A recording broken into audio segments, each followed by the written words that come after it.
私が愛した釣りゲーム。愛しているなら積むな。今回が第6回、ようやく終盤戦といったところか。プレイ実況をアークしろよ。もう少し待ってね。さて GOG 編でございますが、年末の無料配布を早くも収録、プラス横予定。エピックほどは質の良いゲームが揃っていませんので、 GOG もほぼ全て無料配布ですね。 GOG は価格がドル換算なので、円安の今は時期が悪い。時期が悪いおじさんなのだ。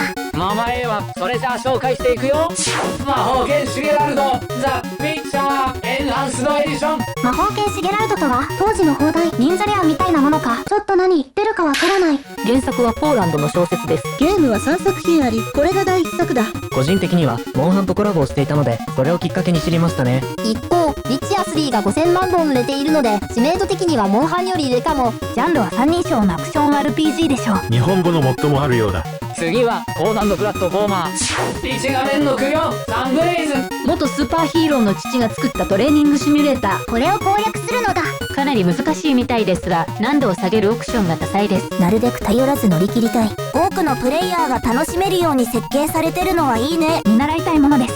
次は超科学の技術の争奪戦、シグマ理論を完成させろシグマセオリー。まず私が言いたいのは、鼻ピアスは NG だ。痛そう。見てるだけで鼻が痛い。ジャンルはシビライゼーションみたいなのかな。外交をしたり、自身が有利になるように仕向ける。なんだかよくわからんが、シグマ理論が完成すればええんじゃ。足を引っ張るのも作戦。公式は日本語に似たようだが、自動の機械翻訳はできる。いい時代になりましたね。次はトップダウンシューターとタワーディフェンスの融合。主役はエイリアン X モードディフェンス。舞台はエイリアンが侵略した地球で、目的は人類の侵攻を食い止めることです。つまり XCOM2 のエイリアン視点。なかなか斬新な発想だと思います。戦闘開始前は時間制限なしでじっくり計画を立てることができる。戦闘中は戦闘機に乗って自ら防衛に参加することもできます。いろいろできていいですね。次は人気シリーズの第3作、ドット絵がぬるぬる動くシャンティー&ザ・パイレーツカーズ。 GOG 版は日本語に対応してます。スチーム版は見たいようですか。これは嬉しい子さん。ジャンルはメトロイドバニア寄りですが、ステージクリア方式のようです。髪の毛での打撃というのは何気に珍しい気がします。パッと浮かぶのはシガル系かな。あとはもう毛張りだろうね。大正義ゲゲゲの鬼太郎。次はステルスでタクティカル、隠密で使命を果たせシャドウタクティクスブレイズ・オブ・ザ・将軍。まず諸事情により画像のサイドを下げています。彼らは返り血を浴びているので。ジャンルはリアルタイムストラテジーですが、ステルス要素が独自性を際立たせています。敵には視界の範囲が存在するため、それを避けながら行動する必要があります。正解は一つとは限りません。自分だけの戦略で使命を果たしましょう。次はテーマがかなり斬新、己の恐怖に打ち勝てニューロデックサイコロジカルデッキビルダー。ジャンルはデッキ構築ですが、カードの内容が現実世界の日常を意識したものです。場合によっては不快に思う場面に遭遇するかもしれません。センシティブな題材ですので、評価が賛否両論になるのもやむなしかなと。お金を払って不快になった場合はね。次は日本で着想を得たゲーム、始まりは成田ブライアンから成田ボーイ。突然ゲームの世界に吸い込まれた少年は成田ボーイになってしまった。どういうこと？ジャンルは 2D の横スクロールアクション。手に持つ武器はテクノソード。アクション、ストーリーともによくできてるとのこと。プレイするのが楽しみです。次は最近無料配布されました、思いのほかちなまぐさいロストルインズ。どうやら出血表現を抑えるオプションがありませんでした。このありていに言えば女の子がたくさん登場する。そういうのが好きな人は楽しめそうです。ジャンルはメトロイドバニアというよりはソウルライクに近いかも。難しそうな印象を与えるが、難度の調整は可能だ。自身の力量に合わせて遊ぼうね。次はファンタジー世界を体感しよう、無限ではない有限なキングスバウンティーザ・レジェンド。通常のゲームはジャンルを問わず敵が群れに湧くことも珍しくはない。しかし、このゲームは敵も資源も無尽蔵には存在しないのだ。なるほどね。ボリュームが控えめなのかというとそうでもない。100時間以上プレイしている人もいます。戦闘はターン制ストラテジー風、オートバトルもできるみたいです。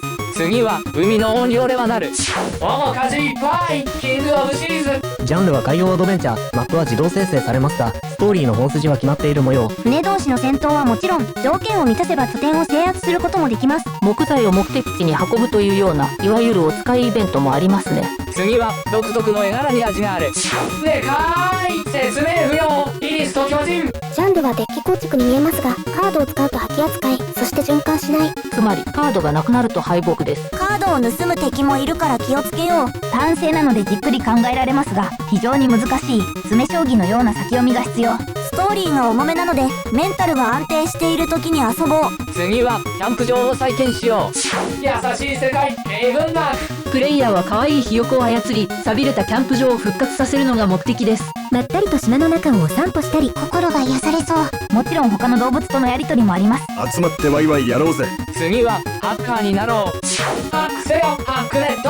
ハッカーっぽさを体験するゲーム。現実でやりづらいことをできるのはゲームの特権。基本はコマンドラインで入力して結果を得る。タイピング能力はあって損はないでしょう。メインストーリーもしっかりと存在感。場数を踏んでスーパーハッカーになりましょう。次は力を合わせて3人よれば文字の知恵。グリークメモリーズオブアゼレン。3人で力を合わせるといえばトラインシリーズもあります。これらはスチームで購入済み。最初は一人で始まり、徐々に操作を覚えながら物語が進みます。最近のゲームはレベルデザインがしっかりしていますね。ゲーム内で操作方法を学べる。ちょくちょく入るカットシーンはぬるぬる動きます。丁寧に作られている印象ですね。次はネズミの銀融詩人。ステルス謎解きアクションゴーストオブアテイル。まず主役のネズミキロが魅力的だと思います。とっとこ走るよキロ太郎。ネズミが主役ということで、非力な彼は可能な限り戦いを避けます。ストーリーもあるんだけど残念ながら日本語に見たいよ。面白そうなんだけどな。次はナイトメア。悪夢に立ち向かいピグメント。プレイヤーは不思議な夢の中の世界を旅することになります。そうなんだ。プレイ実況向きという評価をしている人も見かけました。いいじゃんいいじゃん。作品のテーマの割にはストーリーはそこまで重くないみたいです。素直に楽しめそうだね。次は世知辛い未来の話。宇宙の廃品回収部隊ディープスカイリレイクス。ジャンルは単性のカードバトル。これはすでに名作の予感。傭兵を雇えるけどパーマデスだから命は大切にしなきゃ。非常に楽しそうなのだが、日本語に対応していないのが残念だ。悲しいな。次はケイブ。やっぱりシューティングじゃない。ケイブブレイザーズ。タイトルを翻訳すると洞窟探検家になります。ブレイズで炎のイメージだった。ジャンルはローグライクアクションだと思います。人気のジャンルですね。基本は難しいみたいですが、難度の調整は細かくできるようですね。何度も力尽きながらクリアを目指すことになりそうです。それがガバ勢の宿命。次は再びの監視。管理人が情報入れビフォルダー2。スチームで紹介したあれの続編ね。24時間監視してたやつ。不眠不休の努力が認められたのか、主人公は諜報員として正式に雇用されました。今回も選択や行動次第でその後の展開が変わるようですね。マルチシナリオいいぞこれ。なお公式は日本語見たようですが有志の日本語化パッチがあります。感謝です。次は終末世界。荒れ果てた景色は美しいミューティフルデソレーション。ジャンルはポイント&クリック型のアドベンチャー。遠い未来の世界を体感しましょう。どうやら日本語にも対応しているようだ。ストーリーへの理解がはかどりますな。翻訳の精度は若干怪しいかも。贅沢を言っちゃいかんでしょ。次はソリティアでバトルしようぜ。新手攻撃魔法エンシェントエネミー。基本はトランプのソリティア、トライピックスに近いかなと思います。例えば選んだカードの数値が3なら次に選択できるカードは2か4になる。可能な限りカードを選択し続けてコンボをつないでいく感じです。面白そう。私はソリティアに関して多少の心得がある。実績コントしてるの草生える。ファンゴをつないで勝利をつかむのだ。このやられモーション結構好き。次はレトロな感じ。異世界召喚アドベンチャーアルアザーエイキニング。機械翻訳はできそうだったけどフォントサイズがガバガバすぎる。これはひどい。ゲームは8ビットな感じの雰囲気。ジャンルは 2D のプラットフォーマーですね。アクションはもちろん謎解き要素もありそうですね。翻訳のカバが悔やまれる。最後はトップダウンシューター。エイリアンから宇宙船を守れエイリアンブリードインパクト。ゲームジャンルは硬派なトップダウン視点のシューターです。画質はそこそこですね。このゲームの問題点は翻訳の精度だ。よく見ると運び方。多分遊び方が正しい。一見するとそれっぽい感じを当てているからたちが悪い。もはや間違い探しじゃねえか。なおシリーズ3作揃っております。これからが本当の地獄だ。以上24作品を紹介しました。お疲れ様サラバサ。少し体調を崩す時期もありましたが、なんとか公開できてよかったです。次回はインディーガラ編を予定しています。ようやく終わりが見えてきた。ということで今回の動画はここまで。また次の動画でお会いしましょう。